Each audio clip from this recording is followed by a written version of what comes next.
Meanwhile, over at Dearborn, Ford's Special Vehicles Operation Unit is hard at work too. A couple of weeks ago, we tested the first production car designed by Ford's high-performance unit, the Mustang SVO.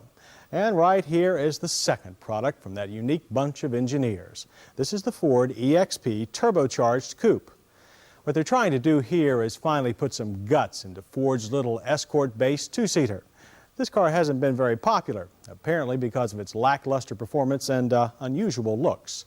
So will putting more fire under the hood be enough to help ignite the EXP's smoldering sails? No, probably not. Of course, Ford figured that one out too. So just like the Mustang SVO, you get a lot more in the EXP Turbo Coupe than just a new motor. In fact, the new turbocharged 1.6-liter 4 is so strong that they had to make major changes in the rest of the EXP just to keep pace. Horsepower is up a full 50% over last year's high-output motor. It's now a hot 120. Torque is up too, from 88 to 120. Now that could have meant lots of unwanted torque steer.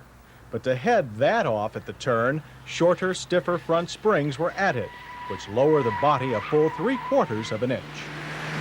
To make sure all this power isn't too much for the rest of the drivetrain, the larger constant velocity joints of the Ford Tempo were added. Then they put on bigger TRX tires, so the power might eventually reach the road. To finish the handling package, you get special Coney shocks at all 4 corners and softer rear springs. That should not only reduce throttle-induced oversteer, but provide a more manageable ride too. To match its new image, some special bodywork was added. There's an aggressive chin spoiler up front and race car type curtains along the side. At the rear is an integral wing spoiler, fitted just below the new bubble back hatch added from the EXP's late twin, the unlimited Mercury LN7. We found out about all those changes last summer in this ebony prototype, but it wasn't until a few weeks ago that we finally had a chance to see if the promises really made it to production. And boy, did they ever. Acceleration times were every bit as fast as we first thought. 0 to 60 is a quick 9 seconds, getting lots of rubber in the first 2 gears. And even though the EXP Turbo weighs 2,370 pounds, there's a wide enough power band for a 16.9-second, 82-mile-per-hour quarter mile. And pulling out around traffic will be a breeze. In the third of its 5 manual gears, passing from 40 to 55 takes only 3.7 seconds. The EXP Turbo is definitely not like any previous small Ford. The lowered, tweaked suspension not only eliminates most torque steer, but adds greatly to the EXP's cornering ability. It's flat with little understeer and more stable rear tracking. And the ride, a severe problem with past Ford hot dog cars, now exhibits the firm smoothness of the Mustang SVO, so no more loose fillings from a daily commute. Here again, Ford's early promises with the EXP Turbo have actually come to pass, and they could probably have been even better with more aggressive tires. The tires were also the main weak link in our braking test.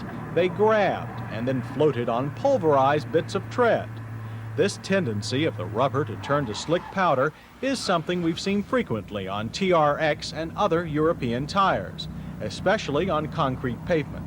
Still, straight stops of only 116 feet from 55 with no lockup gets high marks. Like the speed and handling, brakes finally performed like the true modern sports car the EXP has always wanted to be. Tires aren't the only thing that the EXP has borrowed from Europe. All Escort-based cars for 1984 get a new dash that's canted towards the driver, a la BMW. It not only looks good, but sounds good too. Like other new Fords, the horn is now off the stalk and back on the wheel where it belongs.